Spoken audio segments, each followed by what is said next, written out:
The foundation of a building is absolutely crucial to the type of building that you're going to build. So if you want to build a high-rise building, the foundation is different to if you want to build just a two-story building. So the foundation is so important depending on the type of building you want to build. And when we think about this spiritually, what kind of person do you want to be in God? What kind of person do you want to be in the Spirit? I know who I want to be in the Spirit. I want to walk close with God. I want to know God. I want to know God not just for a moment, not just having an exciting meeting or being touched by God at an event. I want to have a walk with God that's growing strong for decades. And if that is your heart, you have to think long term. You have to think strategy. You have to think foundation. It's not just about a moment of excitement that fizzles out, but it's about consistency over a period of decades. And for that to be achieved, the foundation has to be right. I want to start by saying I really do think many Christians have the wrong concept of what prayer is.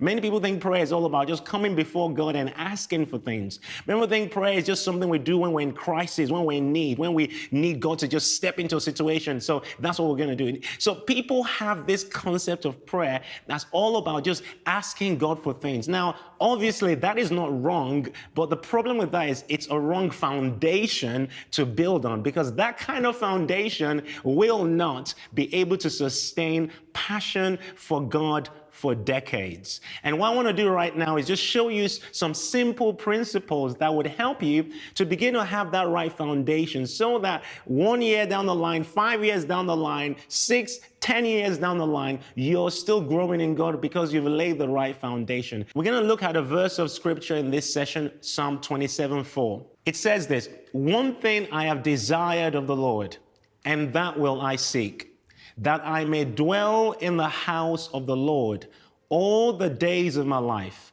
to behold his beauty and to seek him in his temple." David said this. David captured the desire of his heart for God, and he was able to write that down, and this is what we read here. David was a significant individual in the history of Israel. I mean, David was like the most important person. He's like the president of the most powerful nation on earth, so to speak. And listen to what he had to say about his relationship with God. He said, "One thing I have desired." Now, someone in such a powerful position, I am convinced, will have a lot of responsibilities, a lot of things to think about, a lot of decisions to make, a lot of people to oversee, and all kinds of things. And I can imagine David had a lot of things on his mind in his responsibility as king of Israel. And in spite of all the things on his mind, David was able to narrow his desires down to one thing.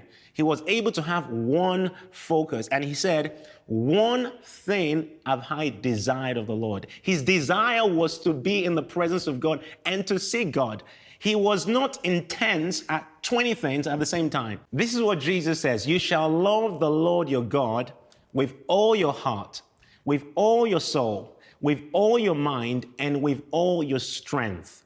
So Jesus was basically saying this one commandment is the first and the greatest commandment. See, we cannot fulfill that one commandment and be intense at 10 things at the same time.